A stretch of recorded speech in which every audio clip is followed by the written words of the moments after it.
Okay, there was this girl I dated. Rest in peace to Asia Menard. There was this girl I dated a few years ago, and she was a mixed chick, right?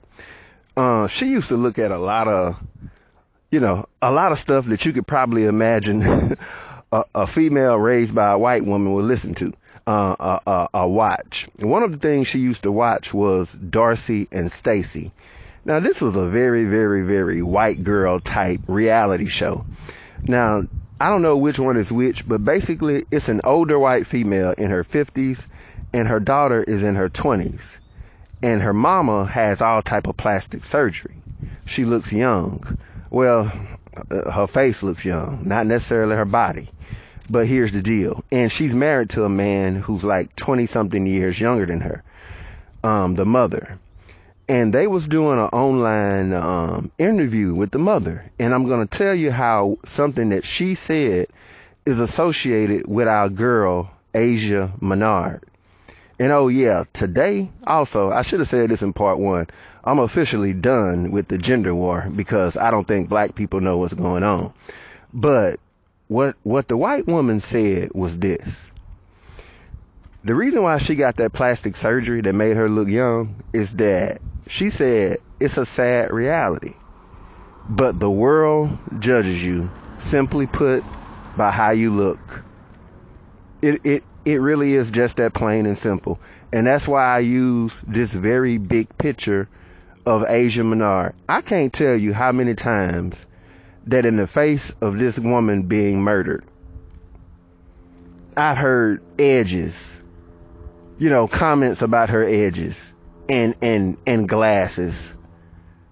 I've heard people say she looked like a nerd or she looked like, autistic. And I'm like, man, you got to be kidding me. And the private investigation and something that we've done, we've grown accustomed to being treated like garbage and then saying, well, I hope she gets justice. Oh my God, the KCPD really needs to do their job. They're not investigating. We need justice. This is so sad. And we've just become so accustomed to that, to where socially it's just being shown that black people don't have any organization and they don't have any power. There's nothing really that bonds us together or motivates us and brings us together and makes us act like an empowered group, because they would only look at the murdered body of this female and basically say, fuck her, if they just view her and view us as a people as worthless, and they just know, nobody has to do an investigation. That's going to take time and effort. She ain't worth it. I don't feel like it. She committed suicide. Better yet, she died naturally. So go home. Goodbye. And, it was sad listening to, I think that was her mama or either her grandmama, pretty much say, because when people get to the point to where they say, God seen what happened, there is no hope if you're reliant on a miracle. I mean, I ain't gonna say God won't do it, but the whole waiting on God thing, we all know how that works out. This dude, I mean, with what's that woman, Emmett Till, like the woman that accused Emmett Till of whistling at her or whatever. That woman died old, rich, and happy. Waiting on God to do justice, But we've just grown so accustomed to it. And what I was going to say about looks is that it matters, man. Even when it came down to Lauren Smith Fields and this girl, one of the big things, Lauren Smith Fields had a lot of pictures on Instagram, and other social networks. You could make a big old model-like photo collage of her. You know what I'm saying? A big model-like photo collage. And you can roll that across the internet and see, if something happens. And it's like, look at this beautiful woman who was murdered. Look at this beautiful woman. Oh my God. And look at all her beautiful pictures. And to tell you the truth, it's the same thing with gay men, like with transvestites. if a transvestite gets killed, and if they look really, really passable, I'm talking about if it's one of them trans that really look like a girl, and if they luxurious and got they weave and expensive dresses and, just them fantasy pictures with the background glitter and smoke and looking like a Tyra Banks next top model, you just happen to be trans. It's like we will, and the media will cover that person. But what about all the little dudes out there who are just sissies? Because the average dude that's gay, he's just gay. You know what I'm saying? He's just a homo. He's just gay. And what if a dude is sissified and effeminate, and he just walking down the street minding his sissified business and wind up being jumped on and dies of blunt force trauma? You know how many times that happens? A day? A week? And that's why I started this video off the way that I did, talking about that Darcy and Stacey situation. Because it matters in this country how you look.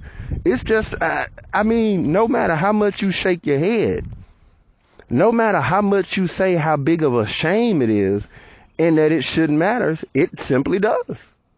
Even if you go to Trayvon Martin, to a large extent, he was a handsome young 16-year-old. You could just make so many pictures and, just run a photo collage of him across the news media. And it's like, wow, look at this little handsome young black man. Ooh, he got killed? And more attention is brought to it. But what about black? You know what I'm saying? What about black that got shot down by the police? You ain't gonna see 1,000 pictures of him and all that other stuff. Even though we did come out for Eric Gardner and Freddie Gray, but I think that was just media distraction. They'll use the death of a black man for big time media distraction, the way they're using Ukraine right now. But now to me, Asia was good looking. She was nice looking, She wasn't that thick, but she's nice looking. She had 4 kids, man. So this girl had a big old thumping, vibrating clitoris, okay? She likes to have sex, and she likes to do it raw. She likes raw dick. I'm just keep it real with you. 4 babies, 29 years old. She like it raw. But she was cute to me. She was nice looking, but I be hearing people say that she wasn't. They don't think that she was. And if you just look at the interaction, because you can just look nowadays at what's happening. You can go to Twitter, you can go to Instagram, TikTok, YouTube, Facebook, all the social media sites. And you can see, what I'm saying, how much interaction her story gets. And it's just not getting that much. Not many people are talking about it. Most people that tweet don't get that retweet her story. It's not retweeted. It's not, you don't even get a heart. Not even a like. It's just the consciousness of the person that made them put it out there. And it's kind of like this girl is dying twice. Because I seen the GoFundMe page where her family needs $75,000, man.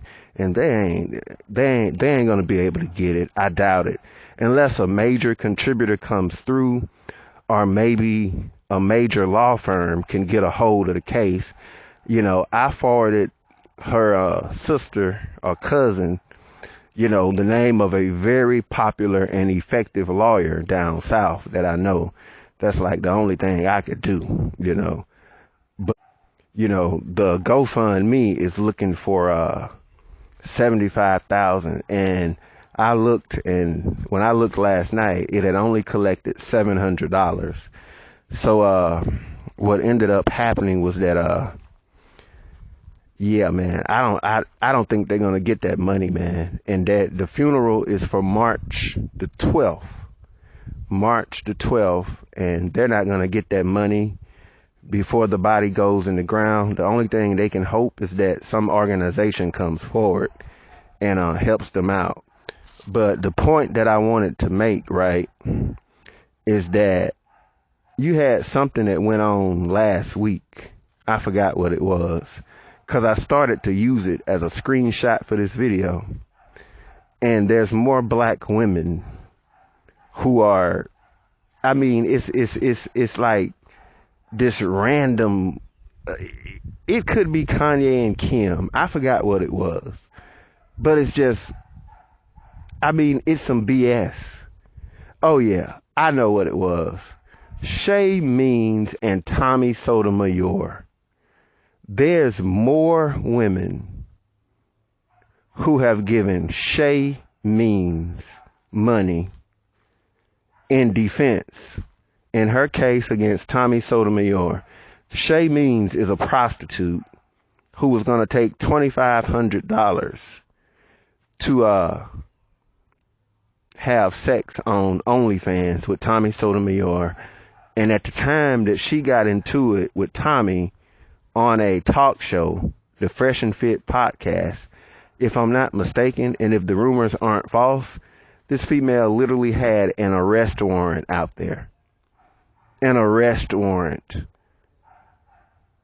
An arrest warrant. So a black prostitute who assaults a man, you know, he's not that good of a man, but a black prostitute assaults a man, a black prostitute with an arrest warrant assaults a man, and she's more deserving of money for her drama and her trauma than what a black woman is who got murdered in cold blood and the authorities didn't do anything. This shows you how poisonous, how reprobate, and just how garbage the internet is, man. I do not believe that these phones, these laptops, these notepads, and all this stuff that we have, I don't think this is advanced technology. Not if that is the results of what it ultimately pushes us to do or makes us. Consciously, the internet fucks us up, man. It truly does. Whenever a prostitute, a OnlyFans prostitute, gets more clout and more attention than a murdered black woman by black women themselves, either the internet is fucked up or either that speaks volumes of black women and overall the black community. Part 3 of the Asia situation. Asia Maynard, part 3 coming up. I'm out.